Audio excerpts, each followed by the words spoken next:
halt. Let the doors be open.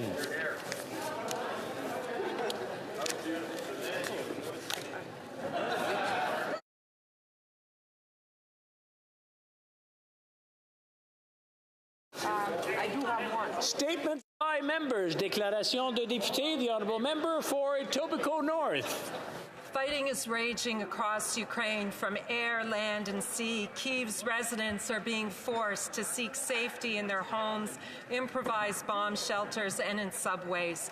Escalating violence in crowded cities is killing civilians, including children.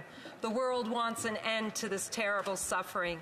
Europe could face its worst humanitarian and refugee crisis in decades, with the numbers of refugees and internally displaced people multiplying quickly. I rise today to add my voice to those of Canadians across this country and members of this House to condemn the illegal and unprovoked military aggression by Russia against the people and the territorial integrity, sovereignty, and independence of Ukraine. Canadians are united in support for the brave people of Ukraine who are fighting for themselves, democracy, and all of us. We must do everything possible to support them. We stand united. We stand with Ukraine. Slava Ukraini. The honourable member for Oshawa. I speak today with a sense of sadness, Mr. Speaker, but also with a sense of pride in my community. Last night, I hosted a roundtable with some Ukrainian Oshawa leaders who are united in our resolve to stand with friends, family, and loved ones, fighting for freedom from a tyrant. Oshawa is proud of our heritage, a heritage that must pay tribute to Ukrainians who helped build our city. Conservative MP, Oshawa's own Michael Starr, Canada's first Ukrainian cabinet minister. Our heritage centers, Lviv, Odessa, and previously Dnipro, welcomed everyone. We celebrate, we dance, we laugh, we enjoy meals together, and celebrate our shared heritage every year during Fiesta Week. We pray together, pray for our friends, our loved ones, peace. Mr. Speaker, in Oshawa, we are ready to raise funds and give refuge to those who need it. We just need Canada's door to be opened. Let's open that door. With visa-free travel today. We know Ukrainians do not want to be refugees. They just need a safe place to stay. Yakuyu, Slava Ukraini. Thank you, Mr. Speaker. The honourable member for Canada, Carleton. Mr. Speaker, it is with profound sadness that I share the news that we have lost a cherished member of our Canada hockey community. Brad Joyle, loving husband to Victoria for 18 years and dad to Sydney, Ryder, and Piper, passed away suddenly on February 17th at the young age of 52. Brad was a long-standing volunteer with Canada Girls Hockey Association and the Canada Minor Hockey Association, having coached numerous teams over the years. He could always be counted on to brighten the rink with a big smile and a contagious laugh. His dad jokes kept the room light when needed, and his metaphors gave the girls opportunity to reflect.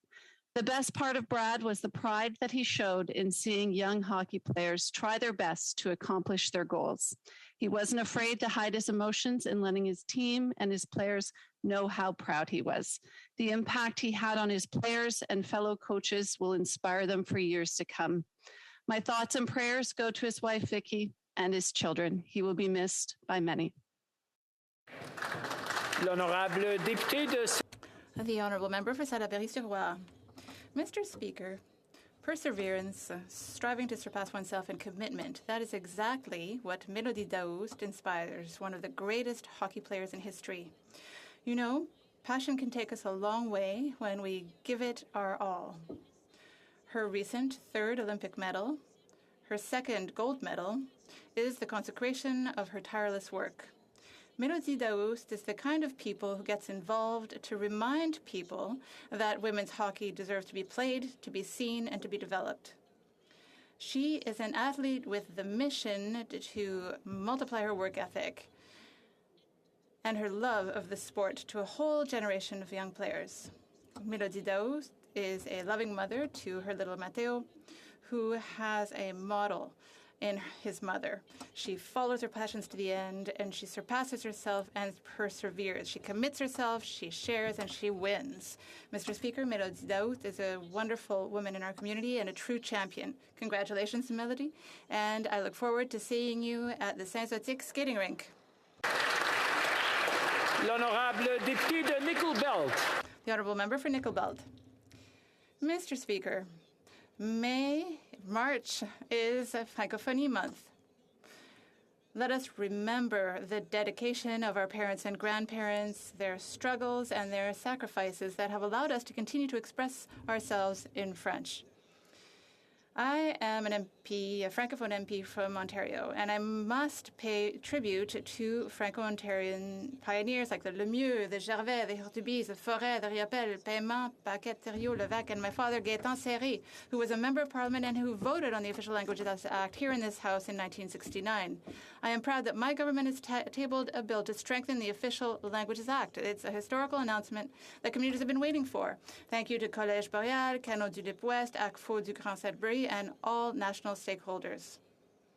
I ask all Francophones and Francophiles to support our friends, the Ukrainian people, and I invite everyone here in this House to take part in activities for Francophonie Month to celebrate our language, our culture, and our heritage. Thank you. The Honourable Member for Central Okanagan, Similkameen Nicola. Mr. Speaker, 4 months ago, devastating floods hit the communities of Merritt and Princeton, among others, in my home province of British Columbia. Full credit to the Prime Minister when he told these communities he would have their back and that he would be there for them. But that was 4 months ago. And today the bills are due. And when Princeton Mayor Spencer Coyne called the dedicated phone number given to him by the Prime Minister's office, the Prime Minister or his team would not take his call. Mr. Speaker, I ask all honourable members of this House, how are our small rural communities expected to survive, to rebuild, to move forward when the help they were promised is not there for them? I do not mean this to be partisan, but it is a serious question. If our federal government cannot deliver the assistance it promises in a timely manner to those who need it the most in rural areas of Canada, we are failing those Canadians.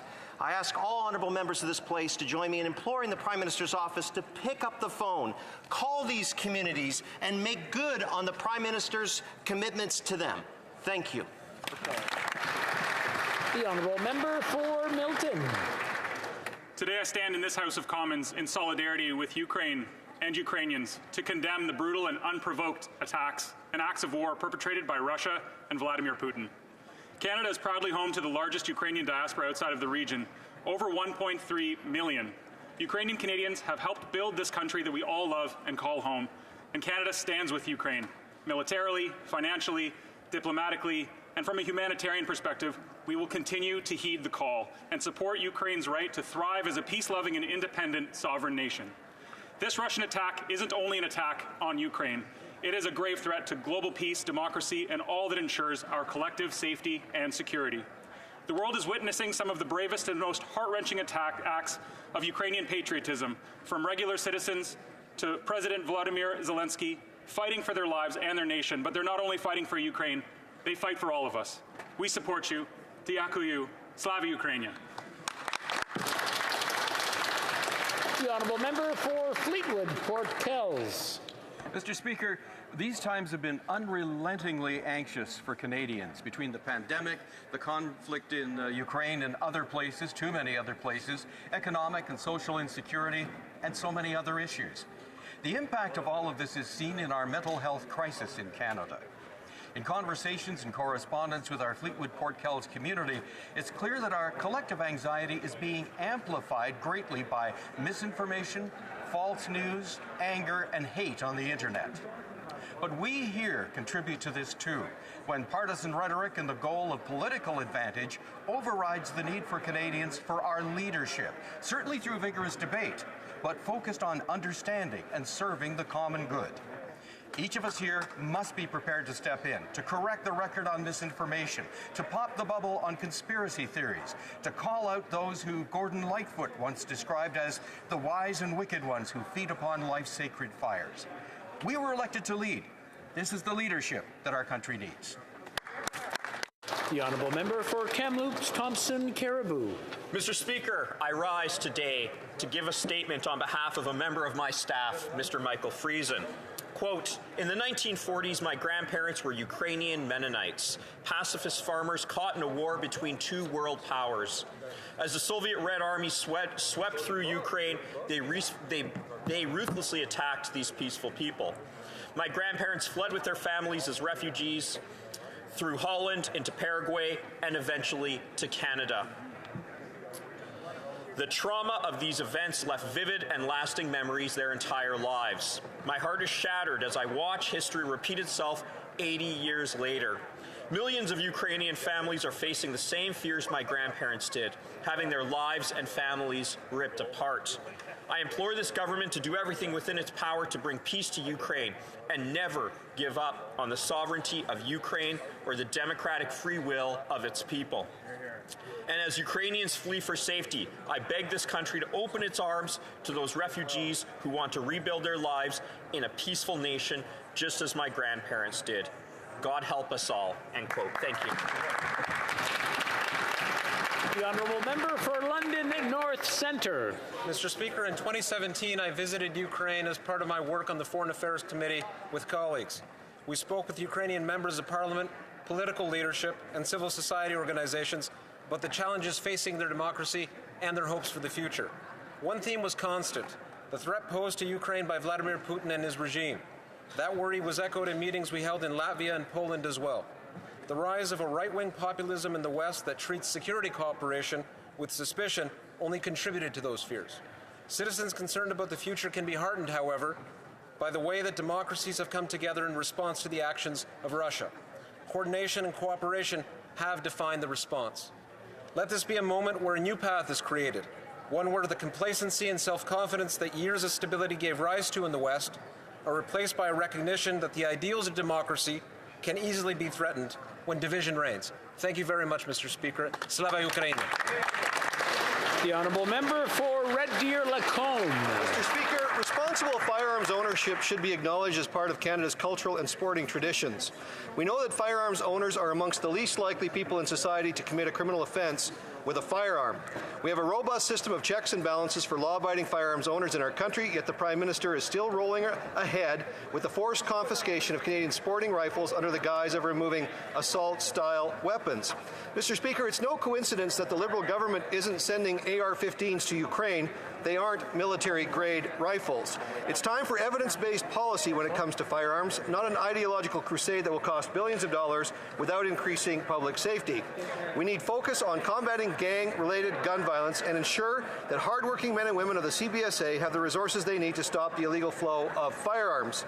It's time for this government to target criminals, not law-abiding Canadians that they just simply disagree with. Hear, hear.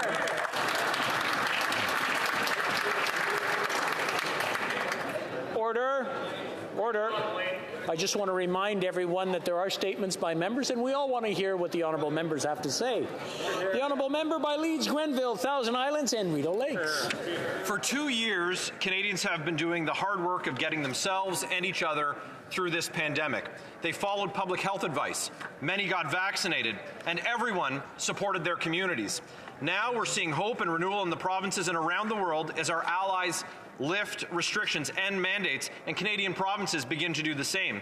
Saskatchewan and Alberta have dropped their mandates. Manitoba, Ontario, Quebec, and the Atlantic provinces will all do the same this month. No more vaccine passports, no more mask mandates. The provinces are showing Canadians respect and leadership by providing the framework to return to normal. Canadians have made it clear that they want to rebuild what has been lost over the last 2 years. They want to come together. They want to make their families and communities whole again. This government needs to step up, join our allies and the provinces. They need to resist the politics of division. They need to follow the science. Prime Minister, it's time to end the mandates. The honourable member for Hull Aylmer.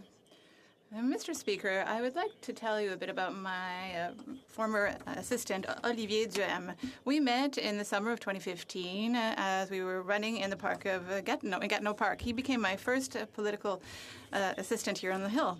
Olivier is a marathon runner.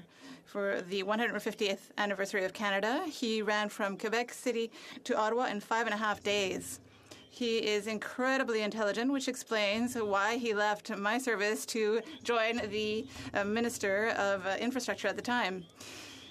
For the last 9 months, he has become a new father to his daughter, Leah.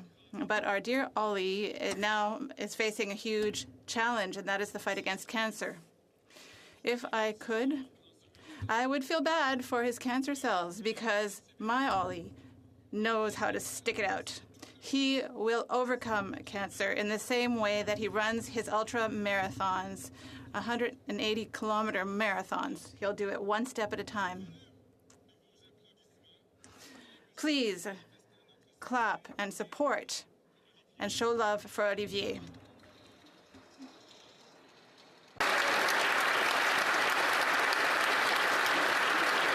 The honourable member for Winnipeg Centre. Thank you, Mr. Speaker. On March 8th, we celebrate International Women's Day. It is a day where we honor the contributions of women, trans, and non-binary individuals who have paved the way forward, fighting for gender equality as we strive to realize a world free of discrimination in Canada and across the world. We celebrate and honor those who advanced rights, changed systems, and opened doors for individuals like myself to be able to take our rightful place in institutions that have historically excluded us so that we too can lead and be in decision-making spaces. But our struggle is not over. We must continue to fight for gender equality until all Black, Indigenous, racialized, disabled, women, trans, and non-binary individuals can live and thrive without discrimination. I call on all members of Parliament to celebrate the contributions of women, trans, and non-binary individuals and join the movement to realize gender equality for all. L'honorable député de... The honourable member for Laurentides-Labelle. Mr. Speaker, the FADOC of the Laurentides, the Seniors Federation of Quebec and the Laurentians region, is turning 50. It is important to me to highlight this event because this organization makes a big difference in the lives of people aged 50 and over in our region. So contrary to popular belief, FADOC does not only organize recreational activities as part of its services. The FADOC also does useful work to break isolation and improve the quality of life of our seniors. Among other things, it advocates for high-speed internet access and affordable housing throughout the region. Since 1972, FADOC des Laurentides has created a united community of over 43,000 members, volunteers, and partners. Congratulations to FADOC des Laurentides and happy celebrations of your 50th birthday. Thank you, Mr. Speaker. The honourable member for Calgary-Midnapore. Over the past 7 days, the world has seen a complete violation of international law and our collective humanity through Putin's invasion of Ukraine. Canada has already taken important steps to support Ukraine, but we must do more by declaring Russia's ambassador to Canada persona non grata and expel him from the nation. He must know that he is no longer welcome here. Canada expelled Russian diplomats in 2014 and again in 2018 for other deplorable actions. This is another vital measure the government must take to send a clear message to Moscow that the Russian invasion of Ukraine is unacceptable and will not be tolerated. We have done this before, and we must do this again. We must stand for Ukraine, stand for democracy, stand for world order, and not sit idly by while our allies perish. The honourable member for Surrey-Newton. Mr. Speaker, I stand today with a heavy heart for the people of Ukraine who continue to face the onslaught of an unprovoked and illegal invasion that has been launched under false pretenses and which is targeting civilians. My heart and prayers go out to all residents of Ukraine and the Ukrainian diaspora, to the families and the parents in Surrey-Newton and throughout Canada I encourage you to think about these circumstances as a teaching moment. We must talk to children and let them know about the value of life and liberty, the light of hope and courage, and the conviction of fighting for what is right. May God help the people of Ukraine. Oral questions. Question orale. The honourable member for Mégantic-l'Érable.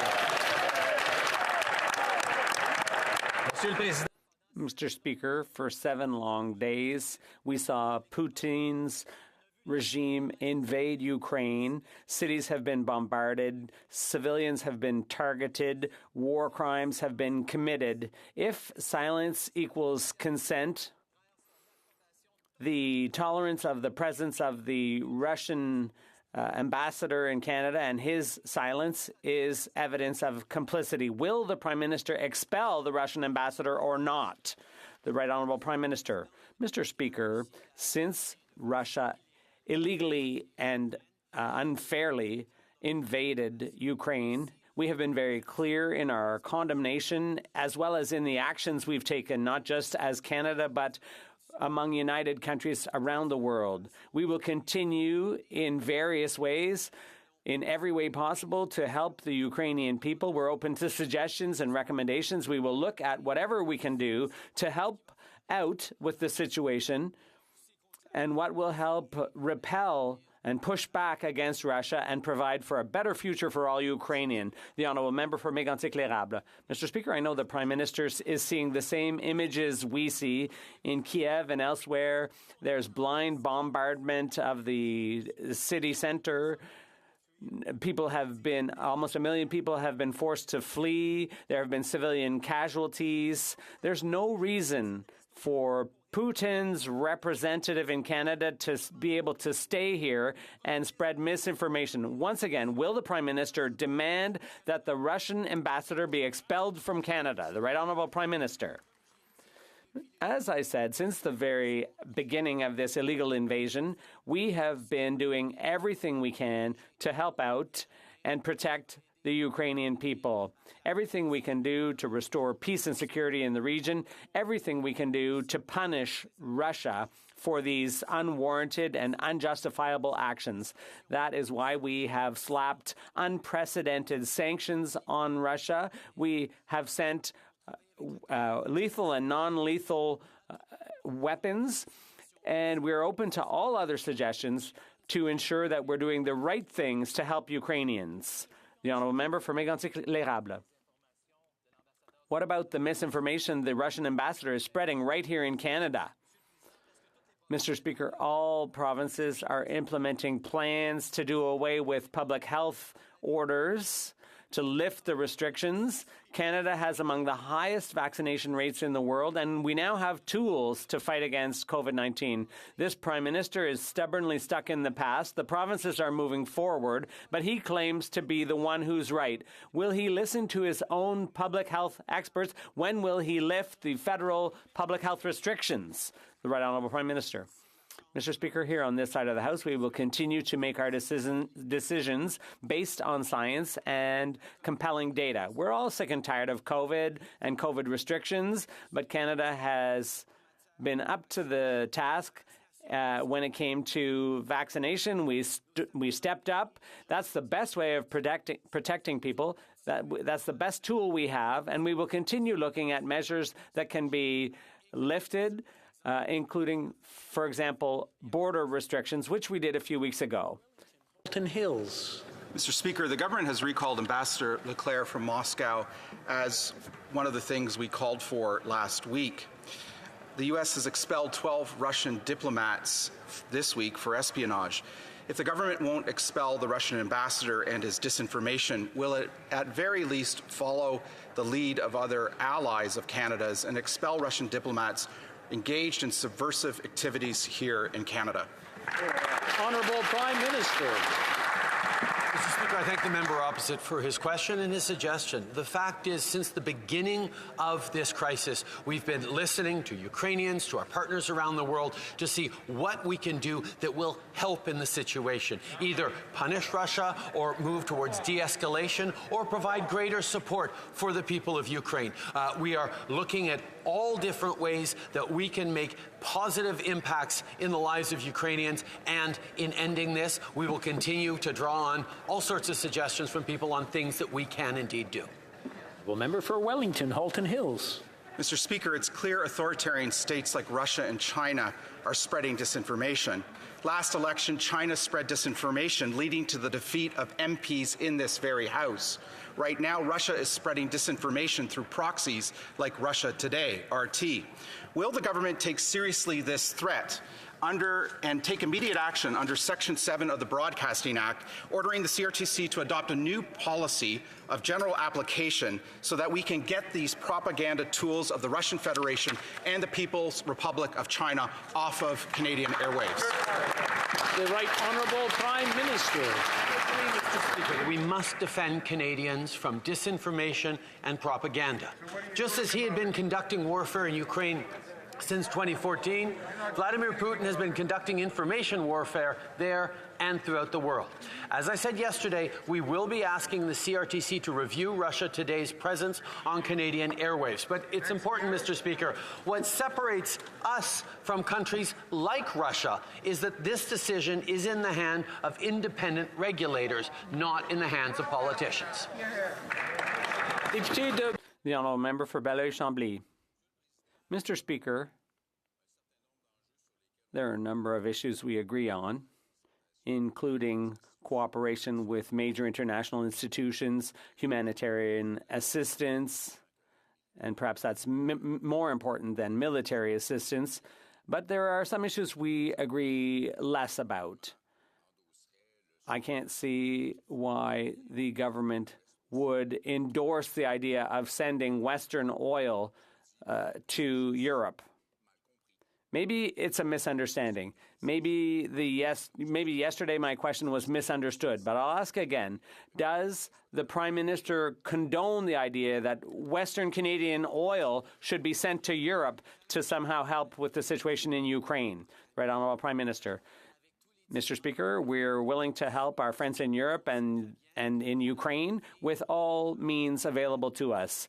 We know that the future of the planet depends on decarbonizing and reducing our reliance on fossil fuels, but we also know that at this particular point in time, Europe needs help. So we're going to look at what we can do to help out, but we fully agree that we need to move towards decarbonizing our energy sources. The honourable member for Belleuil-Chambly.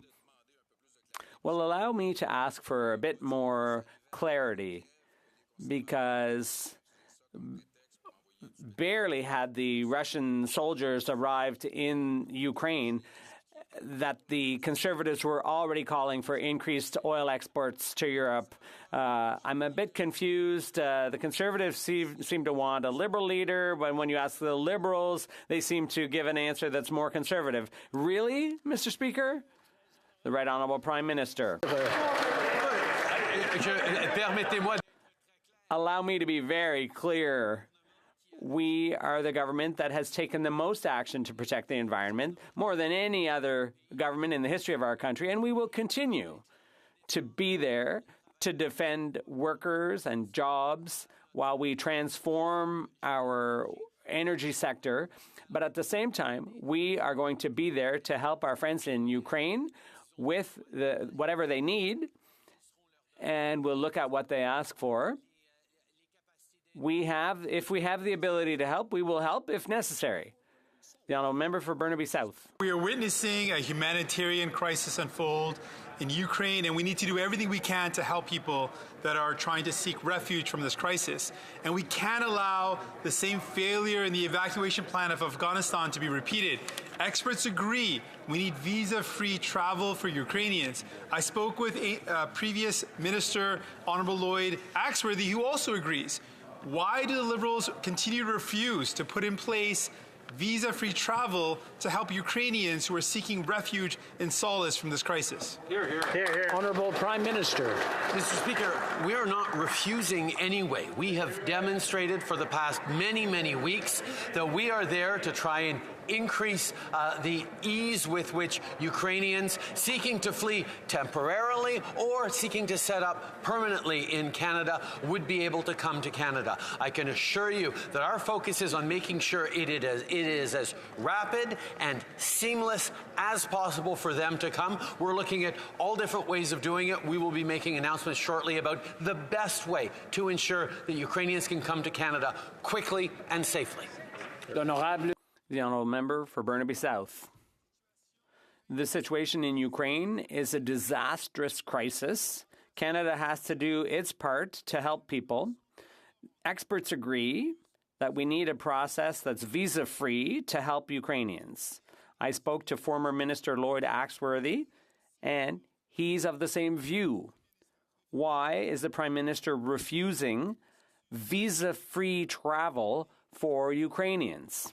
The Right Honourable Prime Minister. Mr. Speaker, what we're looking at, what we've been considering for weeks now, is what is the fastest and safest way to bring Ukrainians to Canada as easily as possible, be it temporarily or more permanently. We need to equip ourselves with tools that will enable us to achieve those goals. And that's precisely what we're planning. We're looking at how we can help these people quickly and safely to come to Canada. Thank you, Mr. Speaker. It's time to take seriously Canada's Arctic security and sovereignty. Canada, like Ukraine, shares a border with Russia, who has laid claims to parts of our Arctic. We can no longer afford to take our peace and security for granted. To better protect our airspace and that of our allies, will the government finally decide to replace our CF-18 fighter jets, and will they select the only true fifth-generation jet remaining in the competition, the F-35. Honourable Prime Minister. Mr. Speaker, our policy of strong, secure, and engaged will see our defence spending increase by 70%.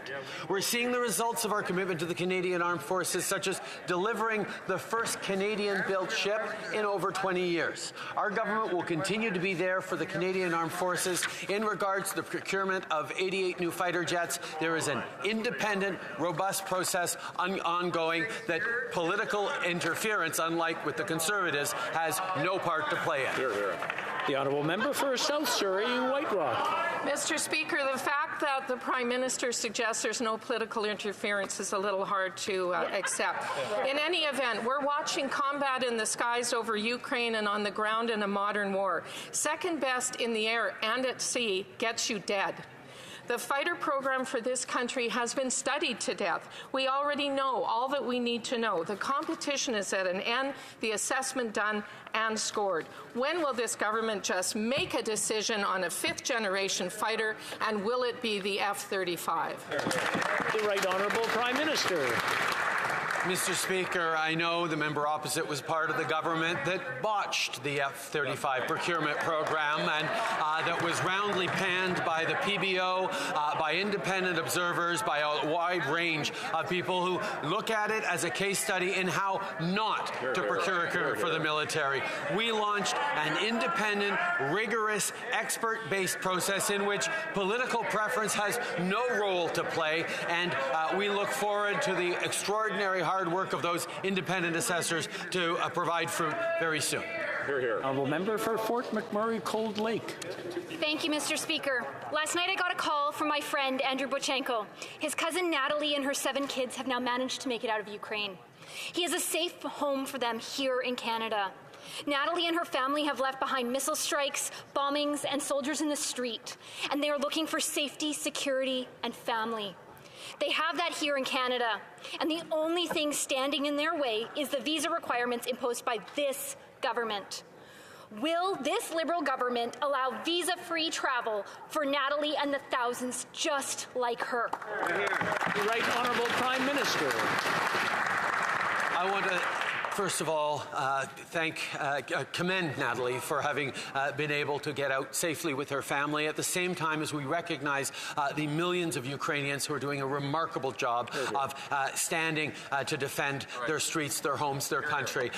And Canada not only salutes them, but wants to help everyone who is looking for safety, either temporarily or for the longer term. That's why we're looking very carefully at what measures can be brought in place, not just for people to come over as quickly as possible, but to be able to work, study, contribute, and have a path to permanent citizenship as quickly as possible. The honourable member for Fort McMurray, Cold Lake. Thank you, Mr. Speaker. I'm sorry, but over 500,000 innocent people have already had to leave everything they have ever known, many with just the shirts on their back. What we are witnessing is a humanitarian crisis. Many are looking for temporary safety here in Canada, because ultimately Ukraine is home, and when it is safe, they will go back home. Will the Prime Minister commit to providing funding and work with the provincial governments to quickly resettle Canadians seeking safety here? Honourable Prime Minister. Yes, Mr. Speaker. We know how important it is to provide people fleeing from violence and harm safe places to stay, either temporarily or permanently. It's what we've done with Syrian refugees. It's what we've done and are continuing to do in Afghanistan. And yes, it's what we will do with Ukrainians.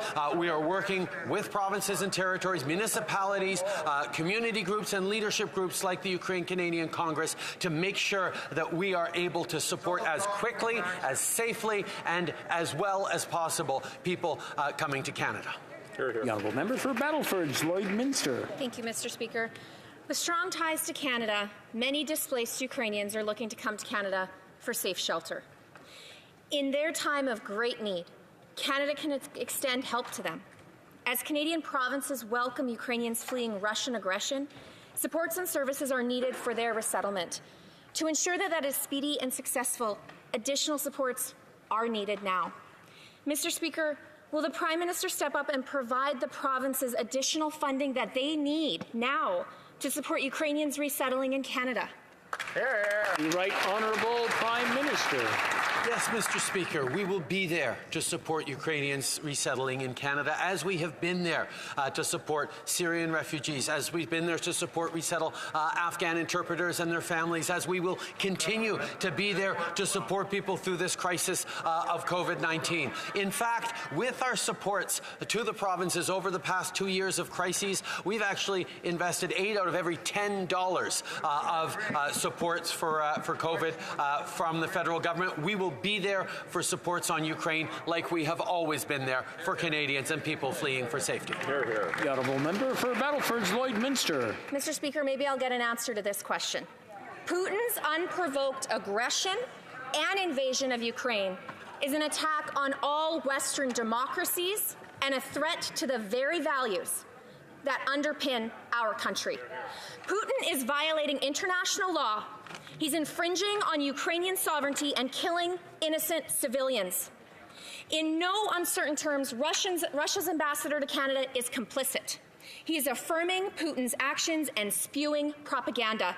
Mr. Speaker, why is the Prime Minister waiting to expel the Russian ambassador to Canada? The Right Honourable Prime Minister. Mr. Speaker, I appreciate very much the question that the member opposite has put forward. The reality is we have demonstrated and will continue to demonstrate that we're willing to do anything and everything to help this situation, whether it's unprecedented sanctions, whether it's military assistance, including lethal aid, whether it's humanitarian assistance, whether it's diplomatic leadership. We have continued to do it, and we will, everything is on the table. We will continue to do things that we think can help resolve this situation, condemn Vladimir Putin, and support a free Ukraine. The honourable member for Belleuil-Chambly. Thank you, Mr. Speaker. The argument raised around oil is about energy security, but not Canada's, because Canada is self-sufficient in oil. We don't need Russian oil.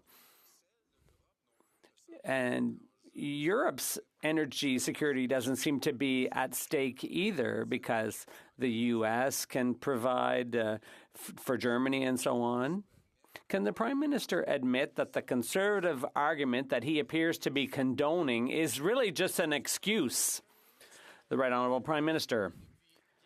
Mr. Speaker, for years we've been working closely with our European partners to decarbonize the global economy. We're putting a price on pollution in order to move forward with better standards around emissions. We will continue to be leaders on environmental protection and combating climate change. Hand in hand with our European partners, we will continue to help them with everything they need. We recognize that they are currently reliant on Russia for energy, and we regret that, and we'll look for solutions together. The Honourable Member for Belleuil-Chambly. Mr. Speaker, things always move faster forward when you refuse to back up or backtrack. The Ukrainian representative says that oil is not the solution. The UN says oil is not the solution. I'm really wondering what the Environment Minister has to say about oil. Mr. Speaker, if the Prime Minister wants to convert to blue, could he at least choose the right hue of blue? The Right Honourable Prime Minister. I am staying red, Mr. Speaker. We want to build a future to protect our environment and Canadians and our economy. And this can be done by working together with others. We recognize the challenges that our European friends are currently facing, and we're going to work with them on hydrogen, on decarbonizing, on alternatives to fossil fuels. That's what we've been doing for years, and that's what we're going to keep doing. Selkirk, Interlake, Eastman. Mr. Speaker, Vladimir Putin is causing and committing war crimes right across Ukraine, and Canada has yet to sanction some of his closest friends and advisors. Under parliamentary privilege, I'm going to name a couple of them. Russian oligarch and politician Konstantin Babkin, director of Buehler Industries in Manitoba, said in 2014 that Russia should not stop at Crimea, and last month supported Russia's current actions. Putin insider Roman Abramovich, owner of Evraz Steel, which has operations in Western Canada, is supplying steel to build Russian tanks. When will the Prime Minister finally sanction Russian oligarchs who are supporting Putin's war machine? Hear, hear. Right Honourable Prime Minister.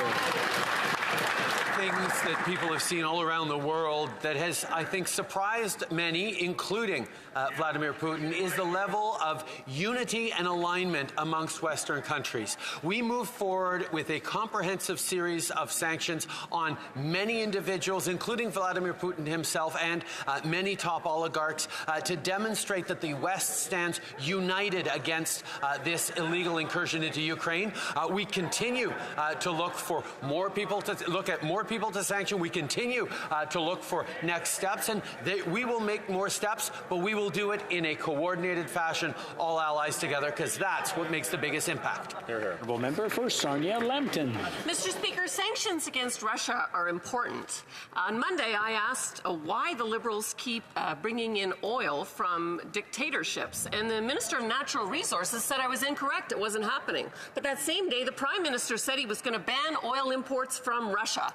And then the next day, the Minister of Natural Resources said he was asking his department to design a ban. So importing oil from Russia, not importing, banning, designing a ban. When will the Liberals get their story straight? The Right Honourable Prime Minister. Mr. Speaker, for the past couple of years, Canada has imported no gas, no oil from Russia. Over the previous years, there were negligible amounts. 2012 actually was a year in which we imported significant amounts of Russian crude, but we still move forward in banning any further and future imports of Russian crude. This is important as a symbol, but it's also important to demonstrate that we are comprehensive in our approach on condemning Russia. Honourable Member for Banff Airdrie. What the Prime Minister needs to realize is that one of the most effective tools against Russia right now would be to stop importing their unethical oil, which many of our allies are relying on. If only there was somewhere else in the world with abundant reserves of oil and natural gas that could replace it. Somewhere that produces energy in an environmentally responsible way, in a way that respects human rights and that protects the world's peace and security. Canada can and should be the solution to the world's energy needs. So instead of leaving it to places like Russia and Saudi Arabia, will he finally step up and advocate for Canadian oil? The Right Honourable Prime Minister. Mr. Speaker, even as we are now seized with this crisis in Ukraine, this unjustified and illegal invasion by Russia, we continue to be seized with other crises, including the crisis of climate change. And unless we continue to be thoughtful about moving forward towards renewable energies, towards non-emitting sources of energy, we will be faced with crisis upon crisis like, unfortunately, our friends in BC have faced previously this year. We are going to continue to move forward on fighting climate change despite conservative politicians' resistance to do anything to fight climate change. Member for Calgary Confederation. Mr. Speaker, like many Canadians, I have family in Ukraine. They have fled Kyiv, but they are not fully out of danger yet, and their future remains uncertain. Canada's government has expressed support for the Ukrainian people, but actions are more important than words. The Liberal government waits for sanctions to have an impact, but refugees cannot wait. My constituents feel helpless and want to bring their fleeing family members to Canada. So we will ask again, when will Canada make visa-free travel possible for Ukrainians? Honourable Prime Minister.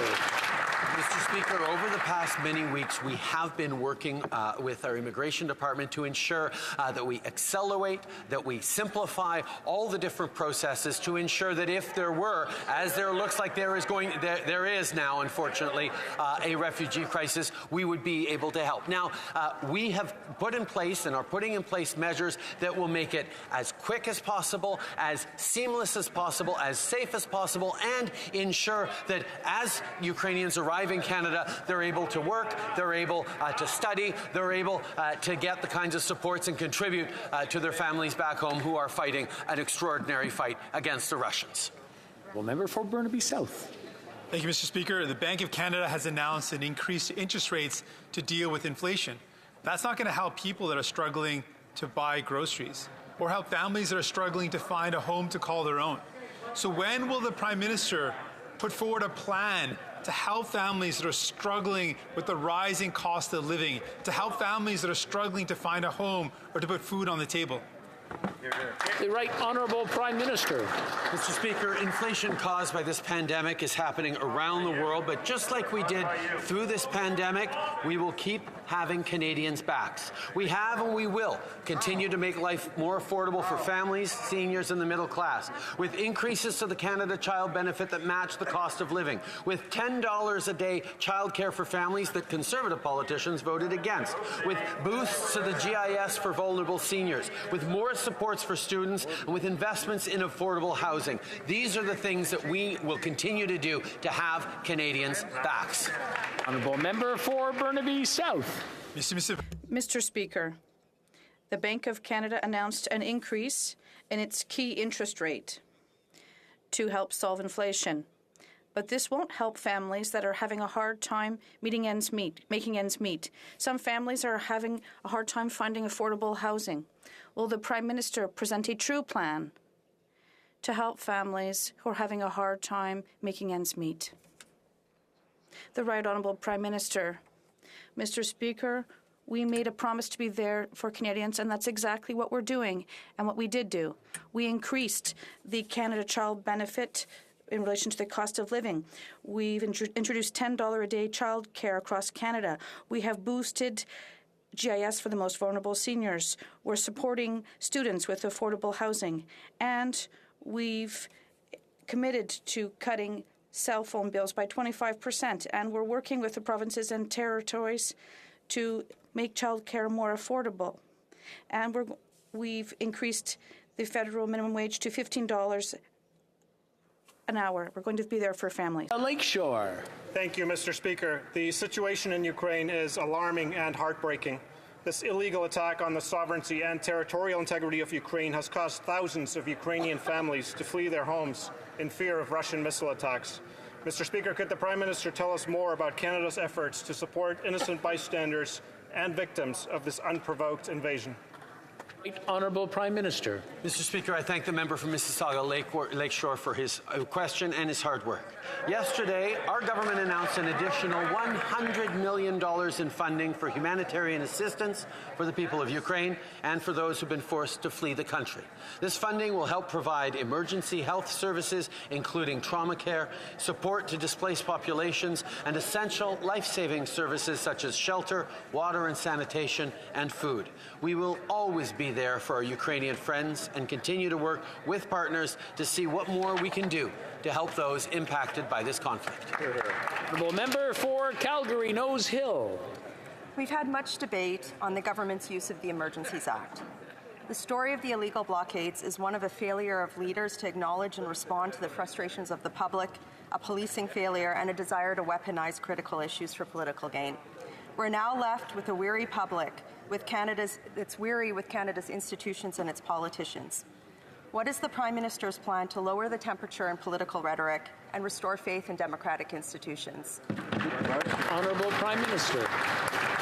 Mr. Speaker, it's been a long 2 years, and people are exhausted by COVID. People are exhausted by what's happening in international events, and it is really important that we look back over these 2 years and remember what was best about Canadians. Canadians stepped up for each other during those darkest times. We were there to support each other. We were there to believe in each other. We actually got vaccinated to a higher degree than just about any other country in the world, all the while supporting our frontline health workers and others. Canadians showed what they're made of during this pandemic. We're going to continue to demonstrate that we remain there for each other.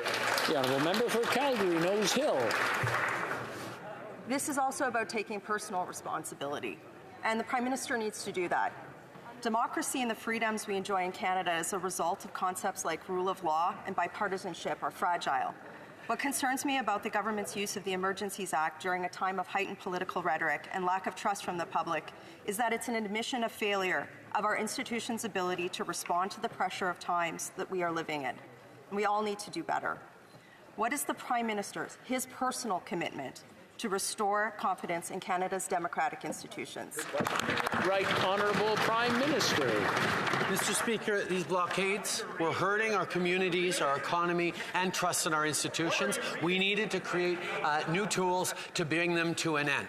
Canadians were tired. Canadians were rattled, not just by COVID, but by the intensity of the occupations that were hurting their jobs, were hurting their communities, were hurting their neighbours. We demonstrated an ability to stand together and follow the rule of law, uphold the Charter of Rights and Freedoms, and restore orders so people can continue to protest peacefully and express their opinions. That's the foundation of this country. The honourable member for Kildonan St. Paul. Mr. Speaker, Conservatives strongly support every effort to aid Ukraine in their battle against the Russian invasion.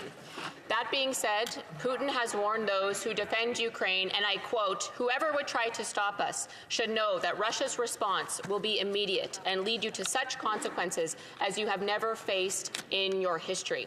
So I ask the Prime Minister, is Canada prepared if Putin follows through on his threat?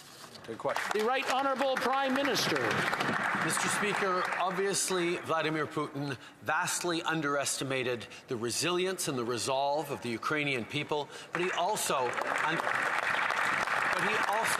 underestimated the resolve and unity of countries standing together to uphold the rule of law, to uphold the international order that has caused unprecedented peace and stability through the past 75 plus years and delivered prosperity and growth for all of our countries. We will continue to demonstrate that someone like Vladimir Putin, who breaks the rules-based order, does not get to profit from the economic benefits that come from it. The honourable member for Kildonan St. Paul. Mr. Speaker, I asked about Canada's emergency preparedness. This is a very serious matter.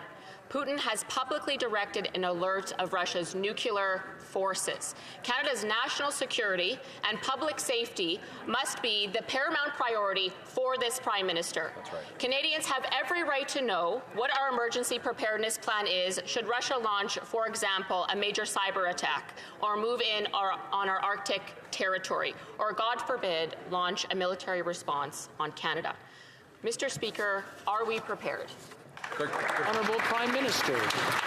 Mr. Speaker, as one of the founding members of NATO, as a strong partner in North American continental defence, Canada is prepared for any and all eventualities. But the best way is not to hunker down and wait for it. The best way is to be leaning forward, as we are with all of our NATO allies, reinforcing the eastern flank of NATO, being present with troops and investments that demonstrate that the world stands together, that NATO stands together and will not tolerate this kind of Russian aggression. The honourable member for Repentigny.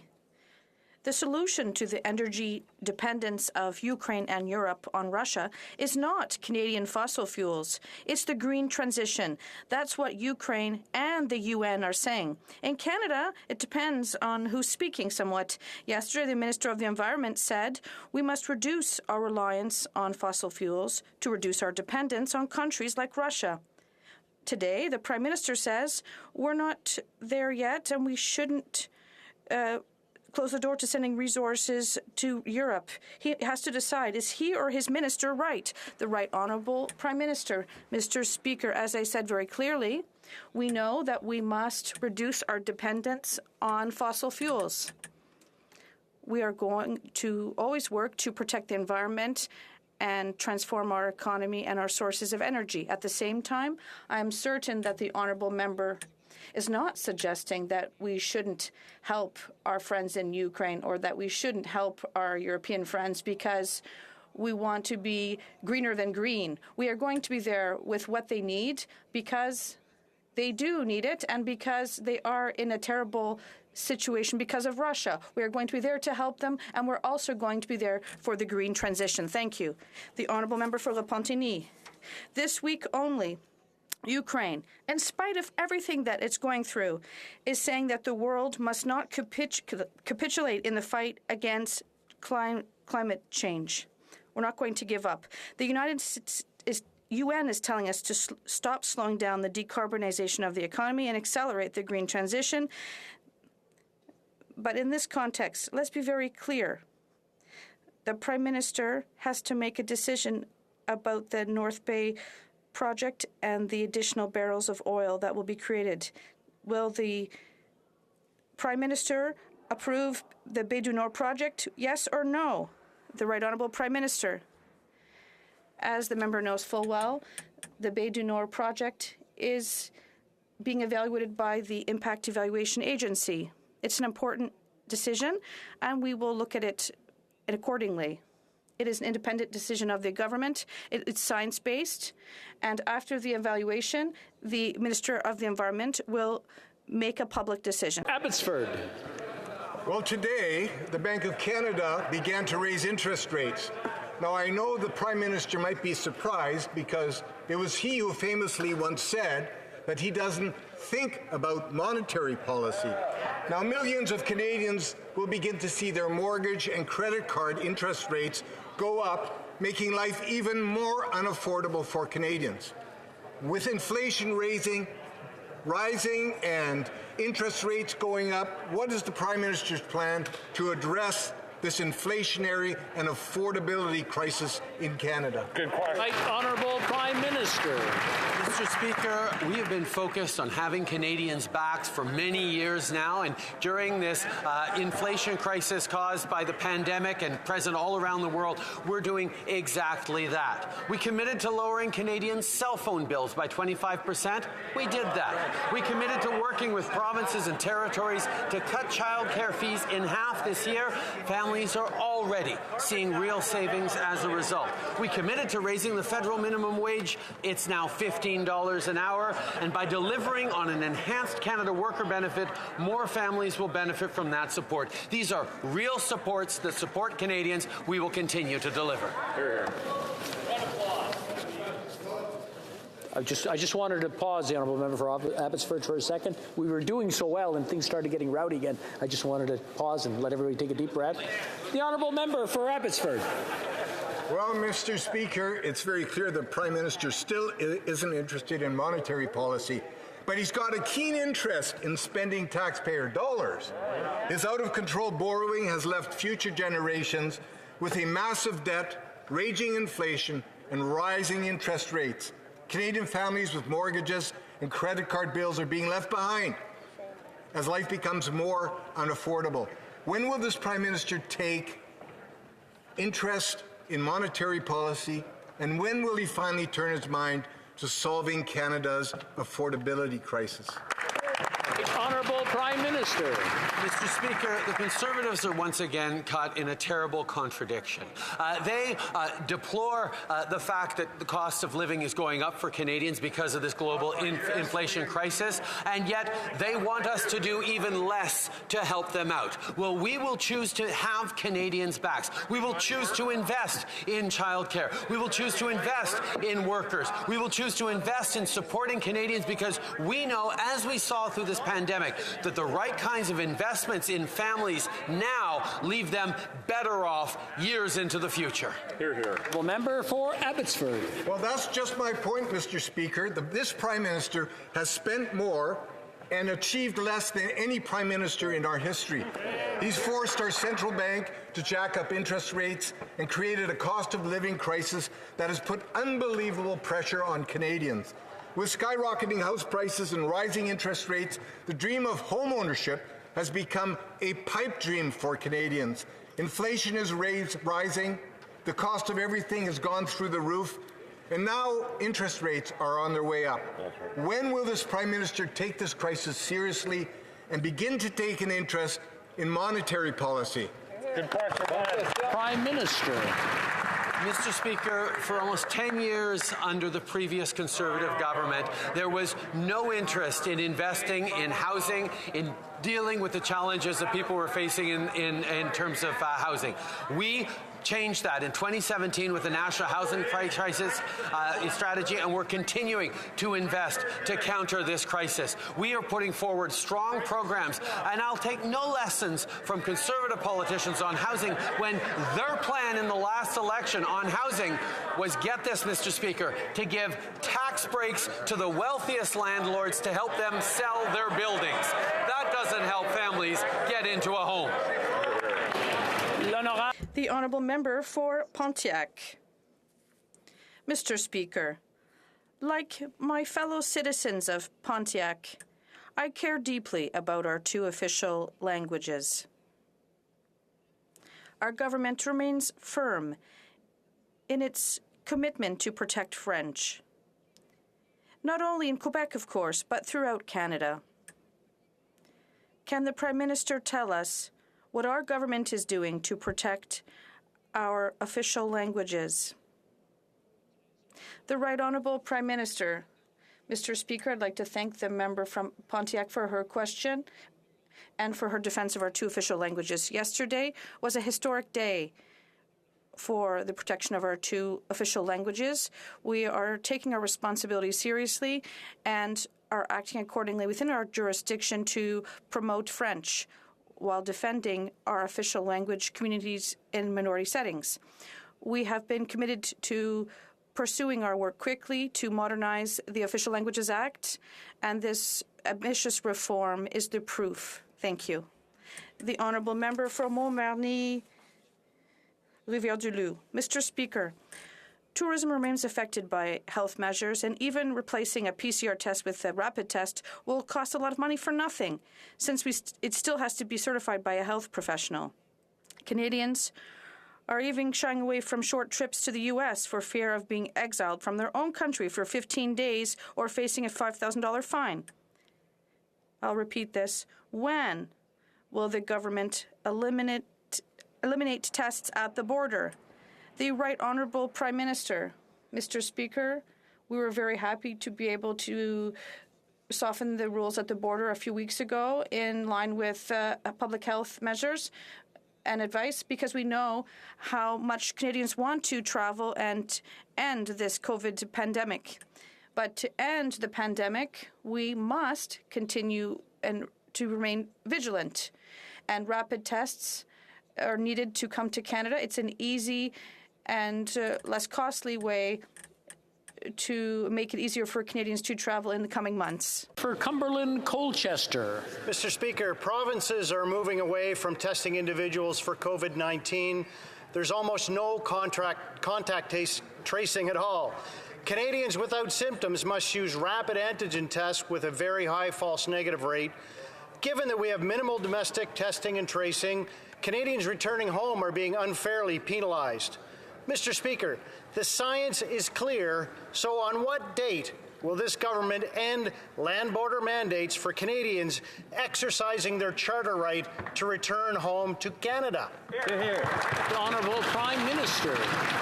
Mr. Speaker, as we have since the very beginning, we will continue to ensure that we're doing everything necessary to keep Canadians safe. That is what has guided us throughout this pandemic, and that has actually led to far better health outcomes and economic outcomes than most, if not all, of our peer countries. We will continue to do what is necessary to keep Canadians safe at the borders, and of course provinces and territories will continue to make decisions in their jurisdictions. Our job as a federal government is to give them the tools they need, from vaccines to rapid tests to treatments, and to keep people safe. And that's what we will continue to do.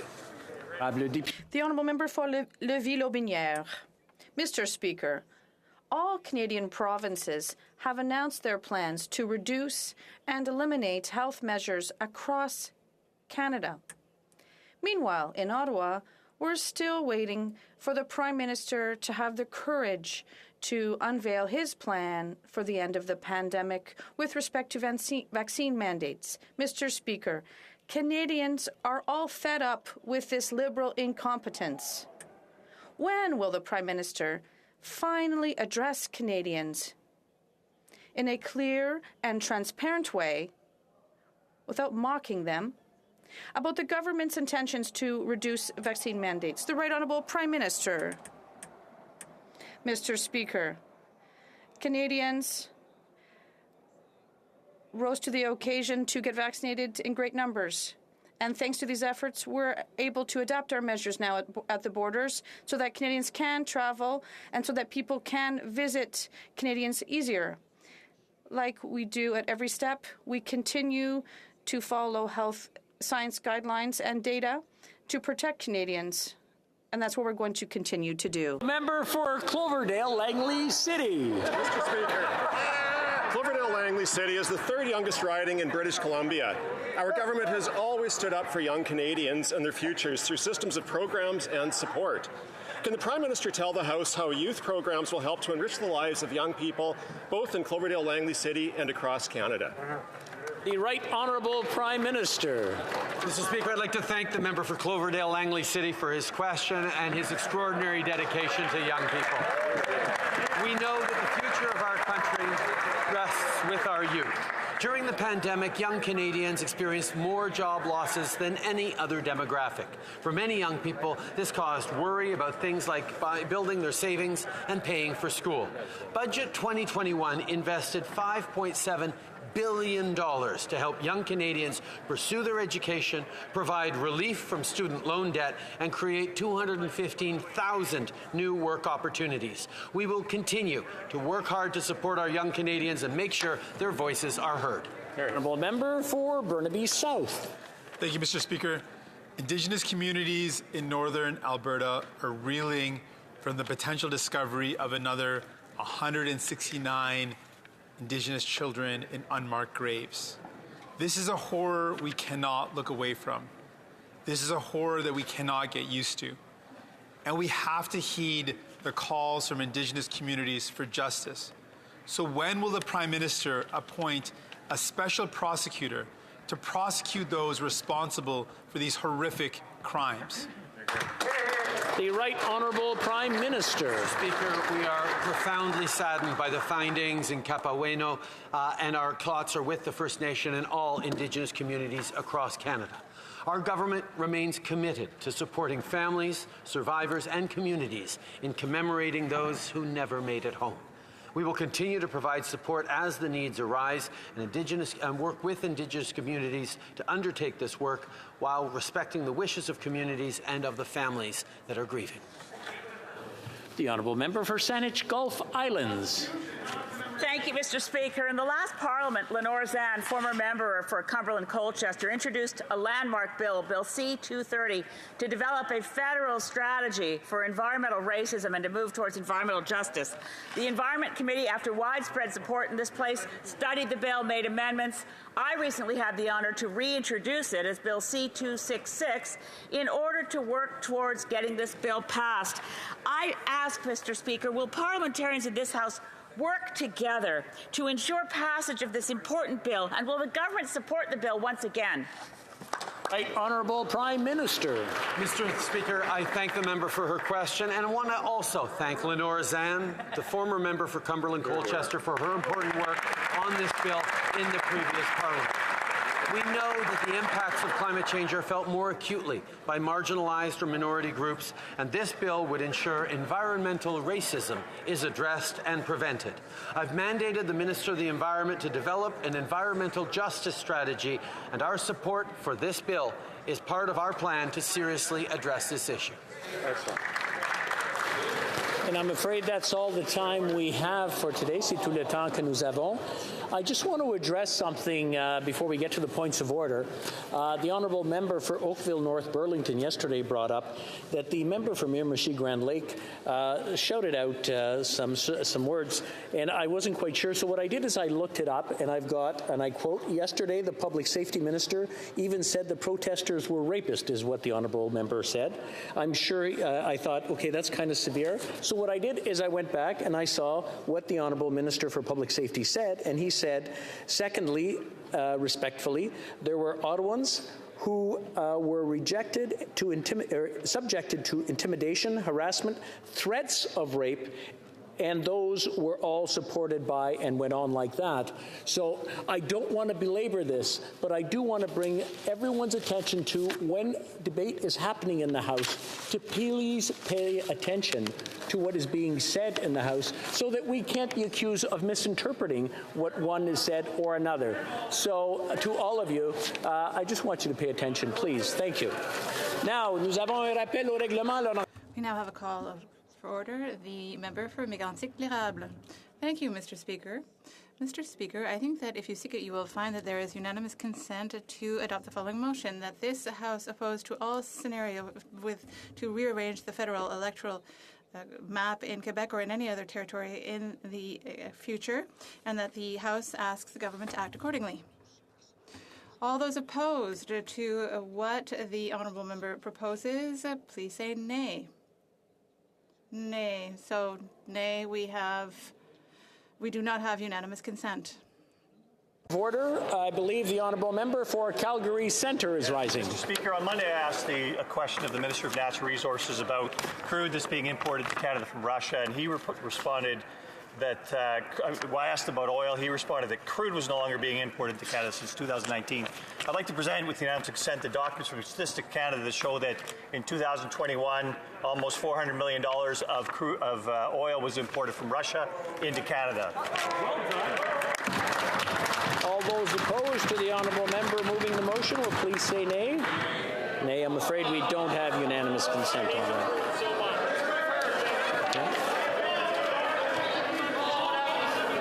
Order.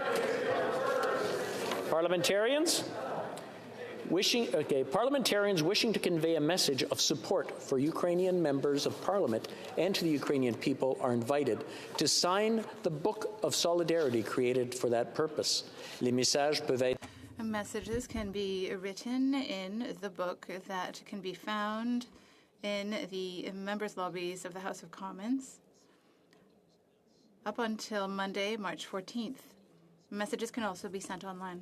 Will be going out to all MPs today with a link to the virtual book. The signed book will be sent to Ruslan Stefanchuk, chairman of the Verkhoven Rada, the Parliament of Ukraine. Thank you. It being 3:18 p.m., pursuant to order made Thursday, November 25th, 2021, the House will now proceed to the taking of the deferred recorded division on the motion of Monsieur Blanchet relative aux travaux des subsides. Relating to the business of supply. Call in the members.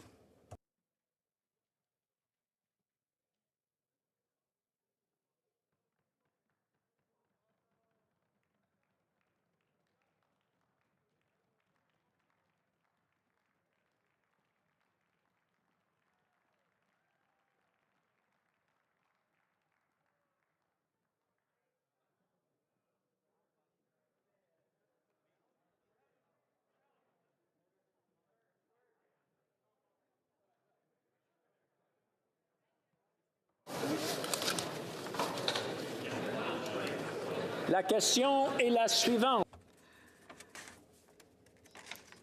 The question is the following one. Mr. Blanchet, seconded by Mr. Terrien, moves that, in the opinion of the House, A, any scenario for redrawing the federal electoral map that would result... May I dispense? I will then continue. I will start again with A. Any scenario for redrawing the federal electoral map that would result in Quebec losing one or more electoral districts, or that would reduce Quebec's political weight in the House of Commons, must be rejected. And B, the formula for apportioning seats in the House must be amended, and the House call on the government to act accordingly.